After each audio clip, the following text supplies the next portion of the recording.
wena selfu wabenzela Nkosi yami abantwana bakwa-Israyeli iphasika wathi tholani udlu Nkosi yami elingenasici nilihlabe leli udlu mase niyalidla Nkosi yami siyamuzwa nje uJesu ngapha kwi-New Testament naye ethi ke manje odla inyama yami aphuza igazi lami okusho ukuthi la ephasikeni khona ukudla akufanele kudli ungaya ephasikeni uzobuya ungadlanga lutho uzobuya ungaphethe lutho uzobuya ungathathanga lutho ngoba vele kusemkhubeni yamakholwa kuze kube manje ukuthi masiya kulomhlangano baphatha izitshe ezinkulu baphatha ikhaftini abanye bathi siyobonana nomzala omunye uthi kade ngamgcina usibanibani wonke umuntu ujaha ukuya ephasikeni leli phasika uselihambe ngawu-70 kodwa impilo yakhe akashintshi kuze kube manje leli phasika uyakhokha zonke izinto zakhona uyakhokha impheko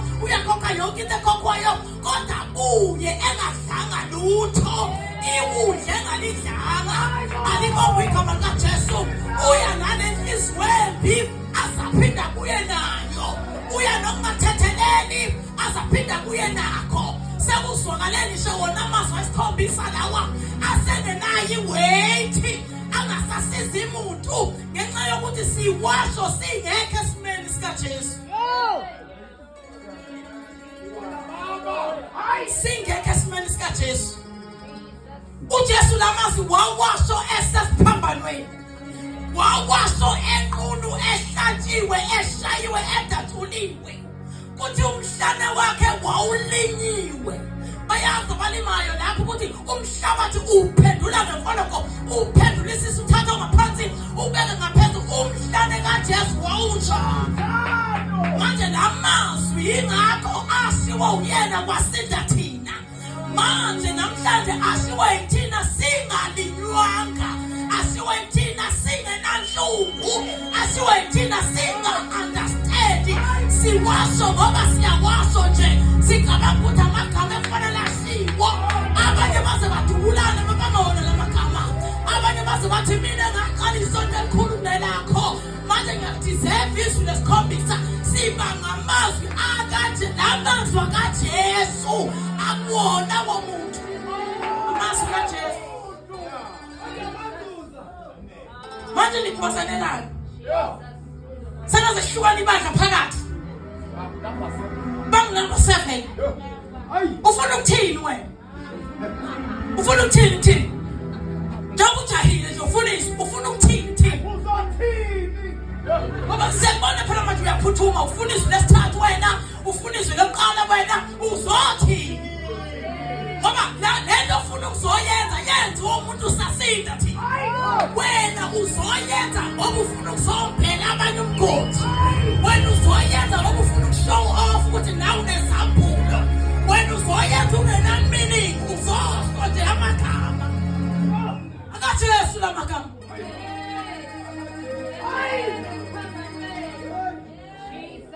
Namagama akaJesu.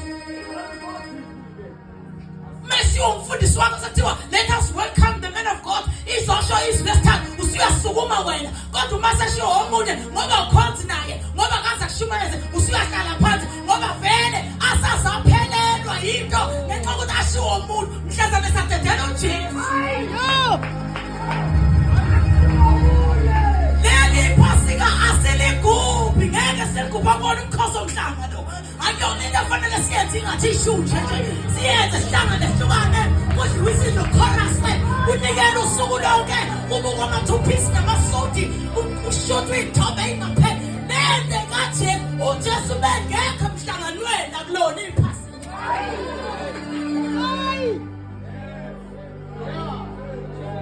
Sihlanganelani pho yini singahlafuni ushaphisi sihlale lapha emakhaya ngoba manje asizile uzofaka uJesu thina sizofaka iy'nceke ey'thize ungadlali sidedele ukwalibani adedelwe enzeni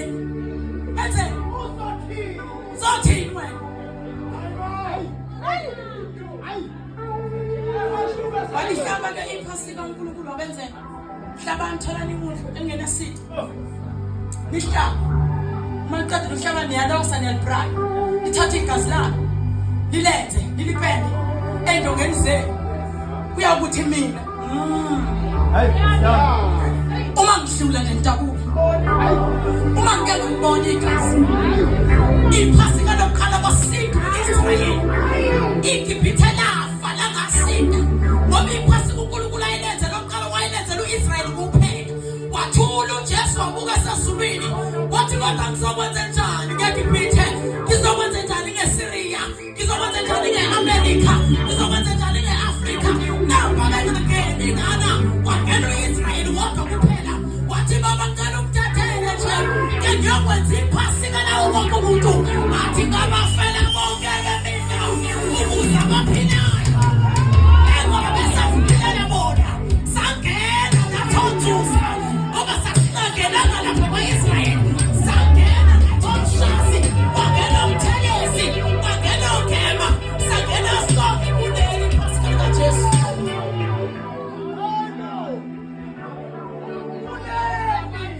Kuleli likaJesu sangena sonke, ngoba kulela la Israyeli asiyena uIsrayeli thina, sasingekho asingenanga. Wayesebona uJesu ukuthi isizwe asihlengiwe. Ngicela umuntu Nkosi yami ozongivumela ngenze iphasika labo bonke abantu.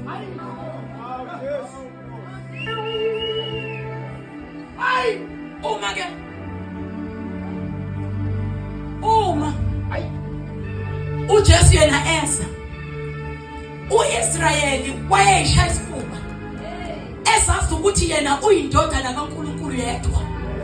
Wayazi ukuthi uNkulunkulu asikho esinye isizwe sithandayo ngaphandle kaIsrayeli. Babeziconsider as firstborns, kungekho enye into esebenzayo. Wabuka uJesu ukuthi uma laba bengahamba kanje kusuthi umhlaba wonke uzophupha.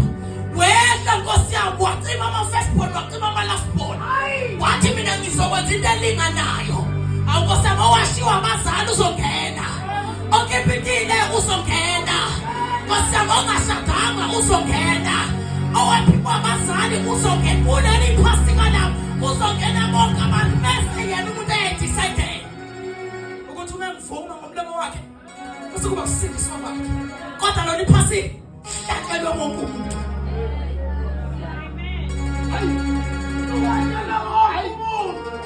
Ihlatshwe lizangoma, ihlatshela abaphuzayo, njengoba bephuza nje lapha bedala. Awu Nkosi yami, bahlatshelile. Kunemudla lahlatshelwa bona, njengoba bebhiyoza lapha benza zonke izinto, okwenza umathanda onjani onjani. Nkosi yami, kunomuntu owahlatshwa ehlatshelwa yena. Kwase kwalindwa idecision ukuthi after ehlatshiwe kukhona yini okudecidayo ngayo.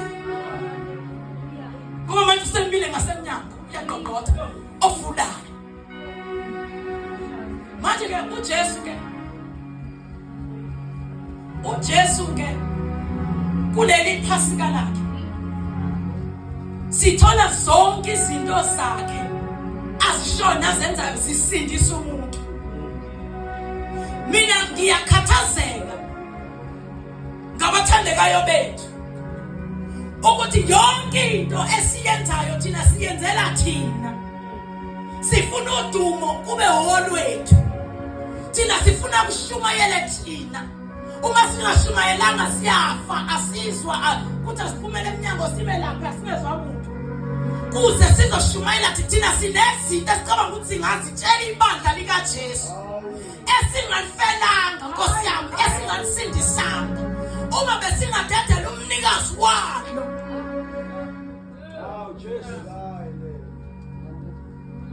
Manje ke kuyadutshulwana-ke kubango lamazwi esikhombisa. Wonke umuntu uyafunda kwelinye ibandla elikhulu ukuze uthole izwi, kubuka amathayita akho ukuthi uthayita kangakanani. Thiwa umfundisi oHoly Branch ukuthi siyabona ukuthi uhleli phezulu ngokweshumi, asimnikeze izwi lokuqala, unikeza umuntu ongondli, oneyingane angazondli, kodwa usejahi ukuzotshela thina azabhiyoza athi mama ebheka indodana bheka unyoko. Kodwa umuntu uyahlehla nempilo yakhe kamabhekana le, uyathola inkunzana yondli nokondla, ayibheke umuntu ayigross ayondli kubo. Omunye uyashima ekuhlele eflethina kondla abazali, kodwa uJehova ukuthi nje atshele thina. Ingakho manje ezowasho lamazwi angathishu, angabi namandla, angasizi umuntu. Kunalokho sizamule size sihlafuna ushephisi ngenxa yokuthi umuntu owashoyo akuwona wakhe. wona wakhe. Manje ke iphasika ngoba lenzi akusophinde libe khona labalimi. Into eyenzekayo thina njengabazalwane siyalikhumbula. Haleluya. Iphasika silenze njani? Salikhumbula. Mfundisi usibuya sikhumbula kanjani? Bayazi laba benza ama-unveiling abambula amatshe bekade kufika. Babona ekhaya wadutshulwa ngo-1970 wafela esangweni. Uma kuthuthwa sekuthuthwa labafela khona bezohlala la eThekwini kaMashi. Ingane zakhona seziyasebenza seziyaphila sezi-right. Emese ingane Nzimande sidecide ukuthi yazi ubaba washona asasingenamandla okwenza nje into right. Manje ngendlela esimkhumbula ngayo ayikho into esingayihlanganisa bafowethu. Mase kuhlalwa la ekhaya ehlanganisa kuthiwa hayi fokana ama 10,000 senzeni i-tombstone. Le tombstone ayisho ukuthi umuntu imind wakhe wamanje. Kodwa le tombstone izokhumbula umuntu wabo wango-1970. Iwuthathe iwusondeze kube ngathi umuntu ufa. Yabona ngiyangizwa kodwa ngizwela kude. Ngithi mina ke mabenza le unveiling bisho kungo. Labantu bahlala zonke izinto kodwa imission sokuthi kufakwe itshe lapha ethuneni lakhe. Mase kuthiwa soqala ngenkonzo encane emathuneni. Uma kuyiwa emathuneni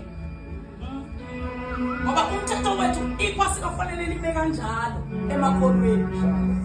Uma kuyiwa emathuneni ekuseni ngo-5 bafika lapha itshe limboziwe ngendwangu emhlophe.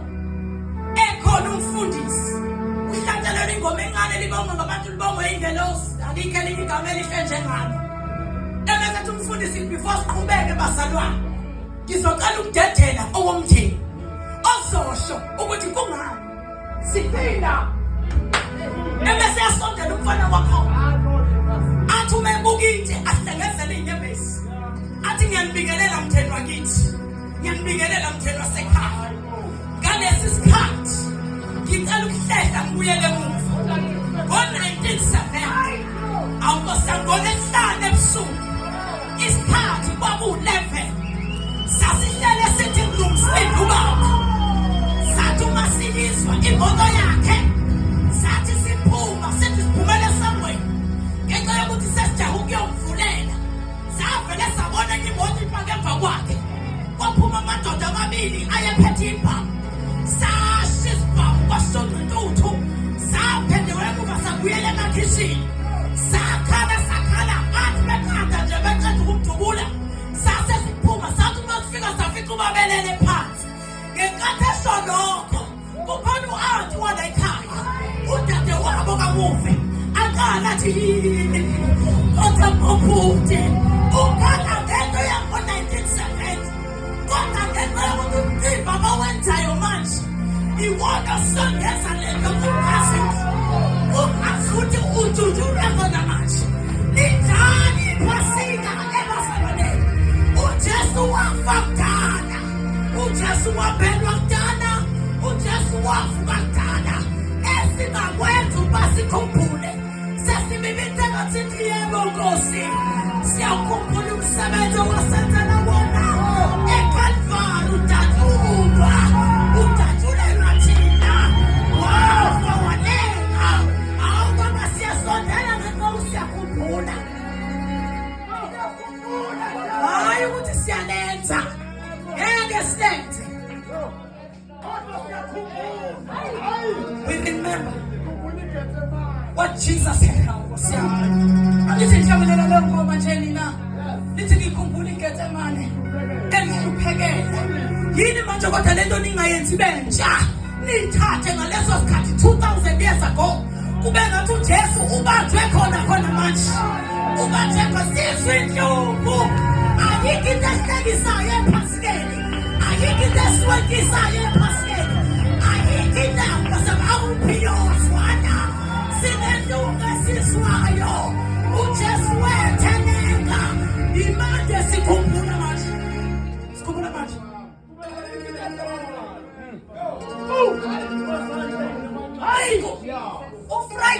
sohlangana ngawo kungathi uJesu ubanjwa manje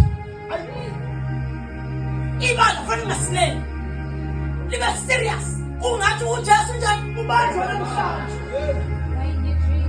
ayikho into ephilosisa ngoba sesihambe safanele ingqondo yethu siyithathe siyise lapha kulo liyasuka ebanjwa Nkosi yami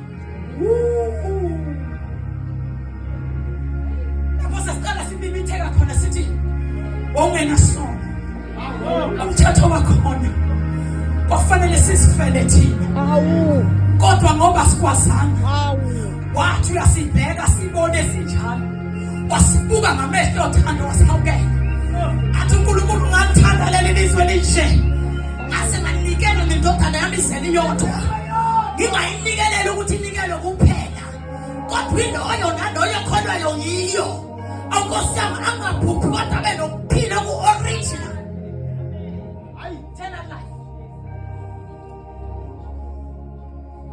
manje thina yingakho iphasika lethu siyabulona kuze kushaya isondo kungekho umuntu ophendukayo akuna altar call yomuntu ophendukayo kulabo abakholwa akunamuntu oyibulisela enkolweni kulabo abakholwa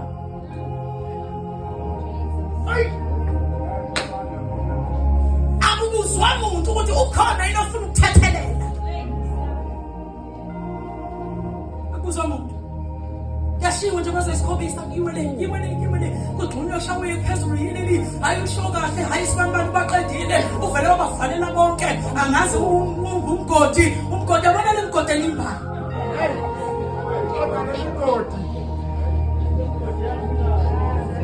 lo mfana uyakhaza uthi kuthe sesizwe imoto ihamba saphuma nabafowethu Nkosi yami ayikho into esinekisayo ngaleso sikhathi le nto yenziwa ngo-1970 kodwa namanje usahlengezela inyembezi uma ekhuluma ngayo azanikini ikhanda athi bafowethu ngeke ni-understand sasala singenababa sakhula sibanjwe ngamazinyo saphila impilo ebuhlungu uba bengekho Nkosi yami bese kusondele ukufa kwababa kusondele kuze kuzofika la bayizwe lento sebeyizwa nini manje kulama phasikethi akunamuswa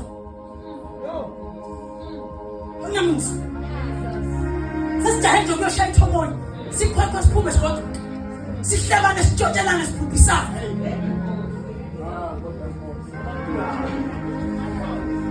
sibulalane sithukane senzane yonke into siphume siwes kulokuthi siphume sisindile ngoba uma sike sasifaka lapho sathi this is Friday suku lokuqala lwenkosi weba kwethu ayikho into ehlekisayo ukuthi ngifike ngo-lift sibanibani okwenza uma ngike ngangena ngithi baba senza sami nyawo dakho kwamthanda manje ngenze manje ngibuke wena Jesus Power ngize ngisuke kule ndawo uyokhonza uyothi uphakeme ngoba uyokhala iphasika lonke lokuthi kodwa akasaqedela ukhala meke kwathiwa uvela uthi Jesu umsebenzi wasenzela wona sithi hlengehle inyembezi babuza ukuthi kwenze njani cha no we remember ngoba iphasika ngeke sisalenza manje lenziwa laqedwa la sasinda manje masikukhumbula ukuthi abangasindanga ngalesa sikhathi kuyimabezwa lento bayizwa ngathi yenzeka manje nako benze njani bazalwane sinda asithandeze Jesu manje wenza lo msebenzi ongakuhlenga umuntu ukumhlenga umuntu ukumbuyisela endaweni yakhe athi insindiso yami njani ifikile manje ufikele wonke akekho umuntu ongezosindiswa bazalwane akekho umuntu oyothi Jesu amazanga angizwanga lutho ayikho into angayisindisi kumanje alukho uhlobo lomuntu angalisindisi kumanje ungakwazi ukusindisa thina sinje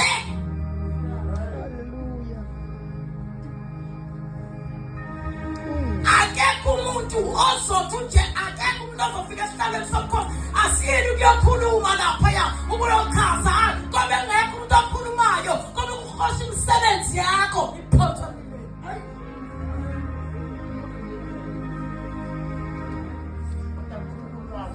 manje ne uyachaza ke nomfana uthi Jujuluba umanje nje asinabazali ngenxa yegebengu kodwa kwathi khamba iminyaka bafowethu saze saxola elibandla elingaxolile kuzube manje abazalwane basadingela umuntu owahamba kudala ehanjiswa into zakhe awashiyemela awahamba Nkosiyami siyaxola singena shi namazwi sizowenza asizowasha haleluya sizothethelela thina ngeke asizokhuluma ngayo sizoyenza intethelela ngoba khona abakhonzayo abareshwa ngo-1996 usabambele yonke uthuli nayo udlala isizwe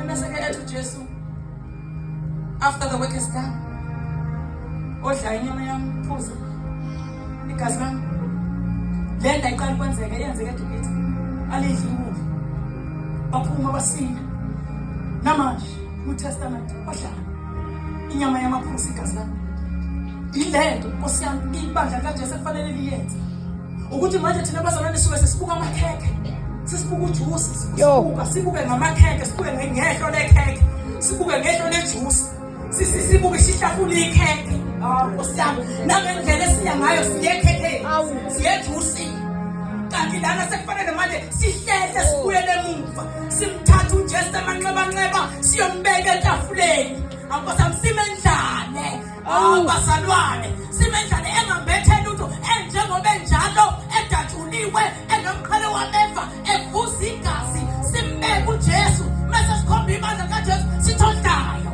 inyama yakhe aphuza igazi lakhe athi-ke ngawusangene kunokuphinda uthi ongayidli inyama yami ungaphuza igazi lami unjani akanakho ukuphinda kuye ficele ibandla lihlwathuzele engathi angathi liyodla ini lihamba nje lile Nkosi yami manje ukuthi into emnandi ukuthi uNkulunkulu ayikho into ayikhuluma ezwini lakhe esingakaze siyenze la emhlabeni uma ngabe sidumbu silele lapha niyazi kade nalishonela uma sidumbu silele lapha engwabeni ayisuke ngeke into ehlekisayo ngithi amen wena bakuphele kakhulu Shuthi nje uamen wena uhambile ke emgabeni sikukabe la msamashe tuzuma kunjani uma kunesidumbu lapha zonke izinto ezenziwayo senziwa zilawulwa isidumbu esikhona kuze kushiwo nje kuthiwa kukhulunyelwa phezulu uthi uyabuza ngobani kuthiwa ngoba kufiwe awukosanga ningaxabani ngobani ngoba kufiwe awukosanga kufiwe umuntu ongade ngakhulumisani nomfowabo alethwe isidumbu ukuthi ngenxa yokusafiwe hayi futhi ngithanda amangise uma befika bese sebedonsana emnyango adonsana emnyango athi usathi wayi umndeni ishinto ngaphakathi ethi ukufika bese vele kadonsa athi futhi ngicela sikhulumane indlela emnyango mfowethu angithandanga leya ndlela owakhuluma ngayo ngalela langa yangilimaza manje yona into eyenza ukuthi ngiphume kuwe ngathi ngicikeka ngaze ngasho ngathi khatshitha umboni manje ngiyabona manje ukuthi hayi ngeke futhi kuyafiwa manje ngenxa yokuthi angifuni ukufa indaba yethu singayilungisile neli bandla kaJesu kufanele lenze njalo uma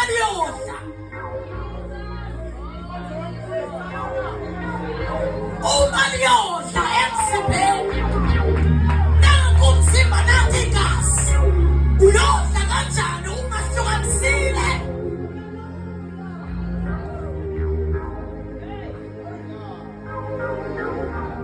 akuthiwana mesonini bekunesidumbu futhi akuzulwa wonke umuntu kuthiwa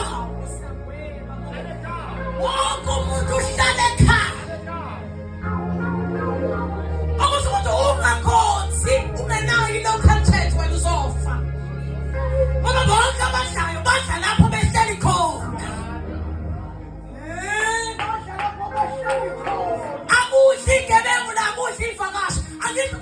kushiwo nje bese kuthiwa unanga umuntu uvuliwe uzobonwa uthi uyagijima kuthiwa sorry kancane sisacela umthengi wenini ukuthandisa lokuthi ngithini kufanele yabonwa abantu abasiyo bona abantu abasiyo kuthiwa socela umndeni uzobonwa umndeni kuphela ibandla ehlala siyifike lephetho kudla umndeni kudla abantu abaqabanayo baqolelane la kudla abantu abathukanayo babuyisane la akudli intrenja la akudli umuntu angavumanga ujesu ngomlomo wathi uyinkosi nomsindisi wakhe wakhona enhliziyweni ukuthi uyindodana kaNkulunkulu wobhabhadiswa emanzini amaningi akudli intrenja la kudla umndeni abantu abalotshiwe encwadini yophila Jesus. Kodwa bakithi.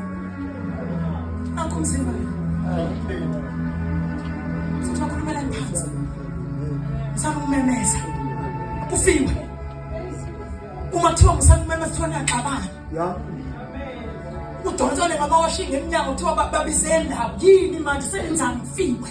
Hayi kusiyana. Awu. Leli bandla shuthi thina noma singadonsana ngamawashinga kodwa Nkosi yami siyazi ukuthi kufanele bona sithi sidonsana sibe siqolelana ngenxa yokuthi sesijabule ukwenza njani. Kufiwe. Ngoba manje kufiwe.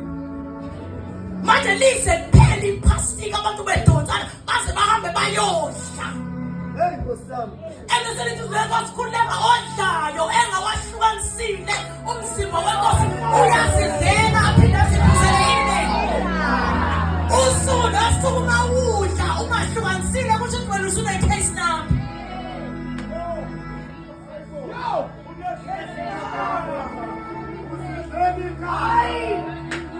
Eyasobrigadier lapha sinedina ngama-case une-case number. Wena ufuna ukuyodla ngoba nakufuna umfundisi usibuya akubona ukuthi useyikholwa la. Asidlela ukubukwa la ukuthi abazalwane bengahlala phansi bazothi kushuthi nginezona awuthi ngisale sengisukuma sengiyodla adle kanti kune-case number emlandelayo. Afike adle case afiqala aphinde aphuze case. Uhamba nje ugida ngithoma kune-case engakathethwa.